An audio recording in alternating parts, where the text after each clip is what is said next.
This is the Loose Pass Rugby podcast, only on Megaphone Rugby. Special treat for everyone tonight. Loose Pass is also having instant reaction. We had the one on Friday earlier, the profanity-laden one on the Springbok game, and hopefully yours is going to be a little more civilized. But thank you for doing this. My pleasure, mate. No, the only swear words that I know are in Afrikaans, and this is an English language channel, so I can't use them. Yeah, true. But I mean, I've been teaching Afrikaans and you've been quite proficient at it. And actually, the nice thing is I've been getting some suggestions to teach you. Some of them I have to filter because I know the traps to get you to swear in Afrikaans. So don't worry, I'll protect against that. But I'm looking forward to that. But listen, this All Black England game, I mean, I just thought we have to do a reaction to this. Two of our Springbok's old arch enemies. We sort of supporting the All Blacks because we're a Southern Hemisphere team. But I mean, what a game. And you said something to me just now. You saw this coming. This is the result that the data said was coming. So if people would like to check out the Loose Pass podcast from in the week, we talked about this game, and I pointed out how the whole thing about 22 entries. So I said that England have been getting a lot of 22 entries and underperforming the number of points you would normally expect a top team to score when they get into the opposition 22. Whereas New Zealand have had very few 22 entries and have been overperforming. Now, in the first half, that was the story of the half. I was quite pleased because it was such a perfect illustration of both of these teams and the stats that underlie how they've been performing. So in the first half, I think England had 5, maybe 6 22 entries and had 8 points to show for it. Whereas New Zealand had 3 22 entries and had 12 points to show for it. So that's a representation of where these teams have been up until now. But what I said in the week was, at some point, this is going to change. The averages are going to average out, and England are going to get back to where you would expect a top team to be in their 22 conversion, and the All Blacks are going to stop overperforming. Now, the scores on the doors immediately after the game, so these might be revised in the next 24 hours, but Rugby Pass have it down as the end of the game, England had 9 22 entries for 3 points per entry, which is normal, whereas the All Blacks had gone from over 3 points per entry down to 2.7. And then we get the scoreline that we have here, 33 points to 19. It was process over vibes. It was calculation, strategy, repeatability over individual specialness. I'm totally willing to sit here and listen to someone who tells me that player for player, the All Blacks have more talented players than England. I'm happy to talk about that. I think Alex Mitchell in defence was found out again, especially when Cody Taylor stepped him in a phone box. The scrum half getting stepped in a phone box by a front row, even if it is someone as incredible as Cody Taylor.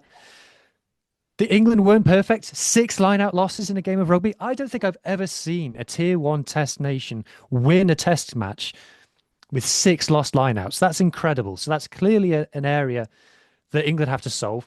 I also think that they kicked, let me just see how often they kicked in this game. So they kicked, I'm going to see if I can find it, 35 times. Whereas the All Blacks only kicked 29 times, which is actually above average for the All Blacks, 29 kicks. But England 35, that's how often they kick. That's how often you have to expect them to kick. And in that opening half, England were going for their contestable kicks, which is a key Steve Borthwick tactic. Always has been, always will be, the contestable kicks. And the All Blacks didn't have an answer. That's shocking. That's shocking. Whether that's down to the players not having the skill set, whether that's because it's not something that they practice week in, week out in Super Rugby, or whether it's something that Razor and his coaching staff have not prepared them for. Either way, to not be able to deal with that obvious England tactic is a big miss. And there were times in that first half, especially, I thought that England went to the kick too early. Like if I read you I was making notes throughout the game. If I read you the first play of the match, the first ball in play period of the match, England lose a line out through to the front. New Zealand have 3 rucks in their own half and then kick the ball and the kick goes too long. England have 1 ruck and then it goes to a line break. Oh, sorry, this is later in the game. Sorry, that one's wrong.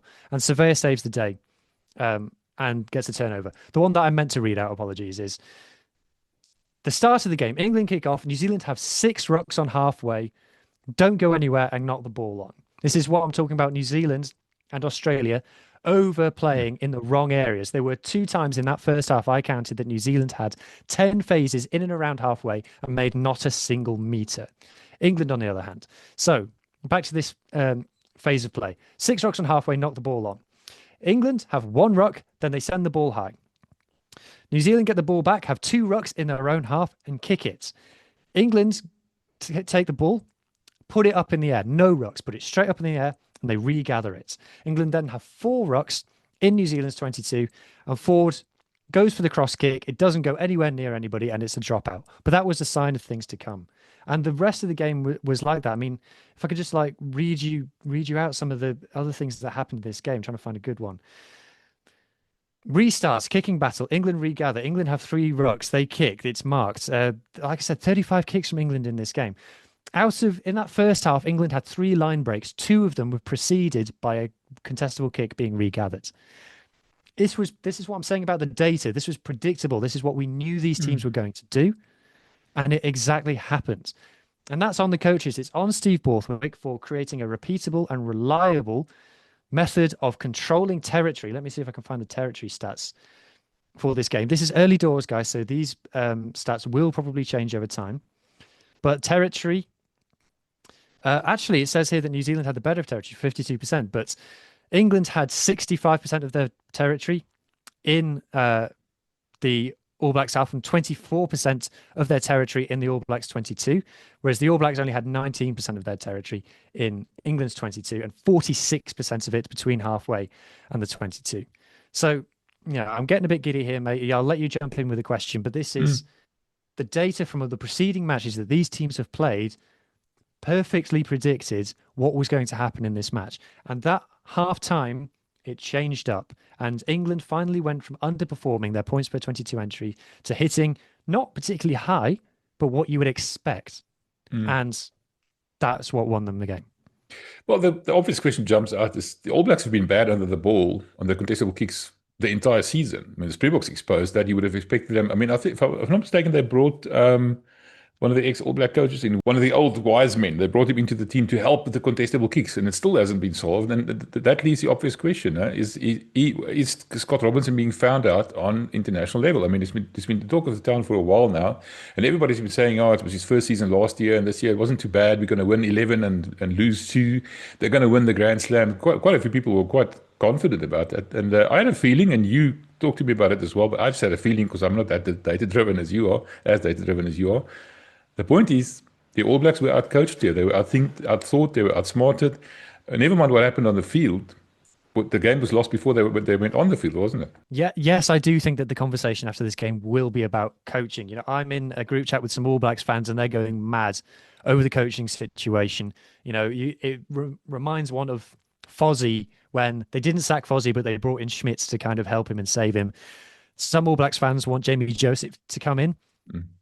I don't have a view on that at the moment, but certainly you would say that Borthwick ball, as we must now call it, which is super kick heavy, super all about the contestables in the air, they play quick. I think part of the reason that their 22 conversion up until now has been so poor is they're always trying to score so quickly that they just make mistakes. But they will get better at that, and I think it is more likely that they will fix that than they won't, put it that way. Whereas contrast Scott Robertson, who a lot of his issues that the All Blacks have had ever since he took over, going back to when, ironically, they played against England in a home series last season, problems have not been solved, have not been addressed. Now, I do think part of that is down to player availability. They've had some injury issues. I think the number 10 issue is really starting to be a problem now. Beauden Barrett, all-time legendary player, struggled in this game. He had one good 50-22. Other than that, his kicking from hand I thought was particularly poor, and he's not the ball in hand threat that he used to be. And Damien McKenzie, I think all I'll say is I think we have the data on Damien McKenzie at test level now. Well, good or bad? Sorry, go on. No, good or bad? McKenzie specifically. I don't think it's working at test level with Damien McKenzie. As the fly half in this particular team at this point in time, I don't think it's worked. But one of the weird things that I don't understand is that if you watch the highlights, I've been working on a video about the All Blacks this week, which will be out tomorrow morning. if you watch the first 5 games of the season, go on YouTube, watch the highlights of the tests against France and certainly the first game against Argentina in the Rugby Championship. Where do the majority of their tries come from? It's driving mauls. It's driving mauls is where they're getting their tries from. And for some reason, after the Argentina game, they just stopped doing that. Now, they tried to do it in the second half against England in this match, and it nearly worked. England gave away a couple of penalties, gave away the yellow card, and eventually New Zealand get a try from that. So the thing about New Zealand is they are clinical in the opposition 22. But this strategy that was so vital for them in the early part of the season, they just stopped doing it. If you go back and watch the Bledisloe games, if you watch the games since then, it's like they've gone no more driving mauls. And we know that New Zealand media, if you're the All Blacks, you have to play a certain way. There's another rugby podcast that I really enjoy, 2 Cents Get Distracted. And the guy on there, Tony, says with the All Blacks, there's style points, which is why the All Blacks had only lost 2 games up until this point in the season. But people were still a bit not sold because they weren't getting the style points. Now, for any other rugby team in the world, this doesn't matter. Winning is the only thing that matters. Rightly or wrongly, we judge the All Blacks to a higher standard. This is New Zealand we're talking about. And something about these driving mauls and playing this kind of rugby, they weren't happy doing that. They didn't want to do it. And I've talked about this on the Loose Pass podcast previously, Empire, about how they kind of go, no, we must play a certain type of rugby, even when it's not working. And that's why you see them going for 7, 8, 10, 11 phases on halfway, not make a single meter, not even come close to making a line break, but they persist with it. That is coaching. For me, contrast to England, kick the ball. Where are we on the pitch? Is it close to or far away from the opposition try line? Far away from it. Okay, cool. Let's get closer to it. Let's kick the ball. New Zealand aren't doing that. It's quite, dare I say it, Enver, it's quite old-fashioned rugby from the All Blacks. And like I said, the data leading up to this game suggested that this was going to be the result. The funny thing for me is, if you look at those names on the field for the All Blacks, Simon Parker, the Holland guy, these are all sort of almost no-name brands, if I can call it that. And I mean, yes, they have challenges for players playing overseas and a couple of challenges with injuries. But I mean, look at the Springbok side that was selected against Italy. Yes, it was a bit of an untested combination. Yes, there were a couple of question marks, but they were all fairly well-known players in the sense that we knew that we could rely on them. The All Blacks don't have that. England's got the same problems as the All Blacks in the sense that they can't pick players who play outside of England. So that's not a problem that's unique to the All Blacks. Yet England seems to be the team that's building more depth, even with that limitation. No, they lost one guy to going to France just now. Tom Willis going to join his brother. Yeah. The point I'm trying to make is England has the same problems, and they face it and they overcome it. And what I do like is the fact that they outsmarted the All Blacks. I don't like the All Blacks losing. Like I said, I'm a Southern Hemisphere guy, but that to me says a lot. How much of that was, I get back to the coach, those assistant coaches that Borthwick has brought in, how much of a difference has that made? To be honest, I'm not sure just how much Borthwick has actually changed his tactics. I think he's just doing the old tactics better. Gatland used to say this the whole time, as they would ask him, what's your plan B? And he would say, do plan A better. And I think that's what Borthwick is. There's exactly the kind of tactics that he's been implementing ever since his Leicester days. And they're just implementing it better. And it's because they're winning now. And the players are bought into it. I think he's doing selection better. He's changed his coaching ticket a lot. But like I said, I'm not sure how much has actually changed. I just think that people are just doing what they're told now. And I think the bigger thing that they've changed rather than the tactics is the selection. I think the selection is the main thing that they have gotten right that they were getting wrong before. Going back to the All Blacks, you talk about the names. I think if I look at that centre pairing today, I would have to, I know I watched this game, and I'm sorry that this is very bad research and things. I would have to double check their names before I told you who they were today. It's not like it's Geordie Barrett and, it's not like it is Mar Nonu and Conrad Smith, is it? Yeah. That's the point. Yeah.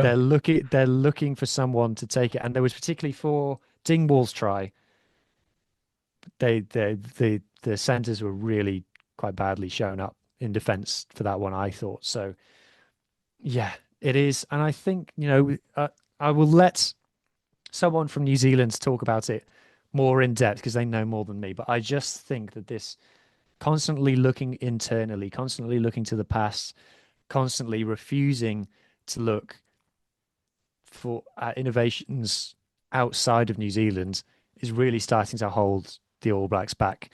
Now, at this point, they need fresh ideas. They need to be open to, like the whole thing with Lester Fangonuku, who defensively off the ball had some struggles today, but on the ball, you could argue that he's the All Blacks' most attacking weapon, ball in hand.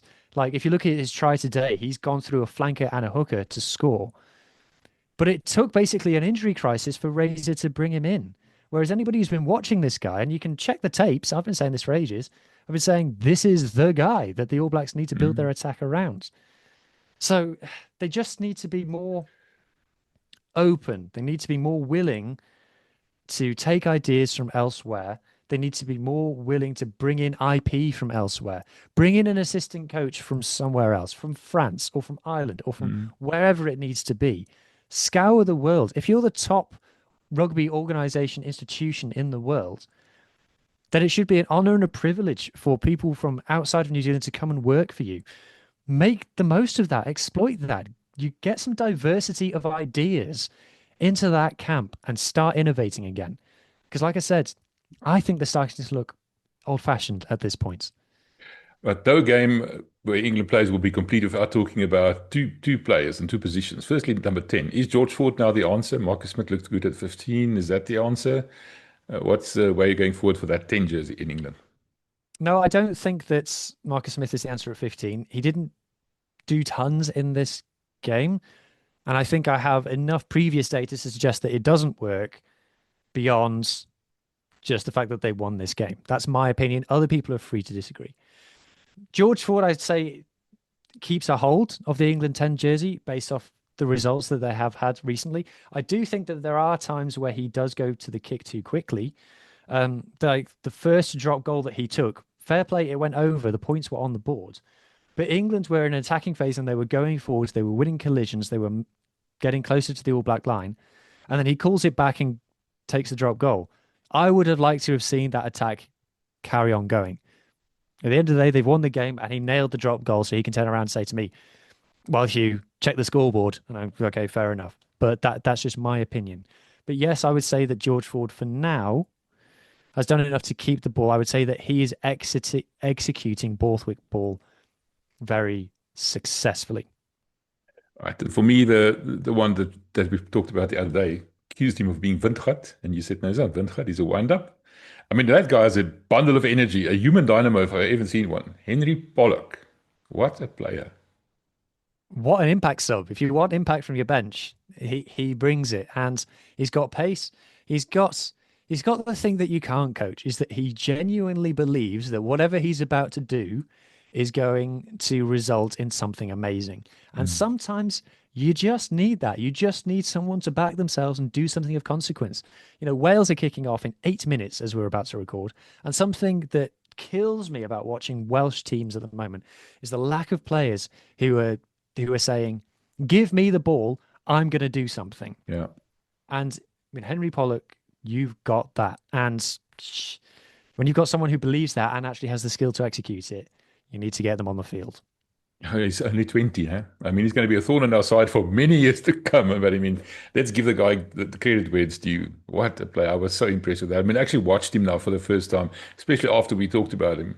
And I really paid attention to the way he's playing. And apart from the bad haircut, I mean, there's nothing bad I can say about the guy. Yeah, it's all part of the brand. True, that's true.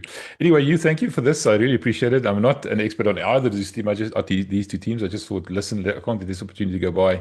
They are arch enemies. I want to know what they're up to. I appreciate your insight. Hang on, they were your friends a minute ago. Hmm? They were your friends a minute ago. I know they were, but I mean, the point is, I support the All Blacks.